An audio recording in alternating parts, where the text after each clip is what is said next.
My people una come see sorty oo.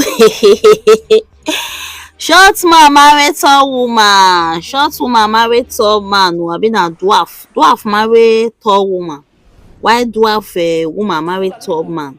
Dem meet theirself for road, dem begin dey fall in love oo. Dis man no wan mind im business oo. At least see dis dwarf man so e wan street oo. E don dey drag the dwarf woman oo. Im wife don dey drag am dey go. Im wife dey drag am say abeg make we dey go. She don marry am oo, make we dey go our house. The man say lailai oo, na my kind of na my type be dis oo. The man no wan hear oo. Don dey fall in love oo. Even the dwarf woman sef don dey even dey follow am. Make una see something oo. Dem don switch oo. E don follow am oo, don follow the dwarf like am oo. Una dey see. The tall people now, make una see dem now, dem wan come see dem. Okay na, dem don switch. The thing surprise dem. Na dem say okay,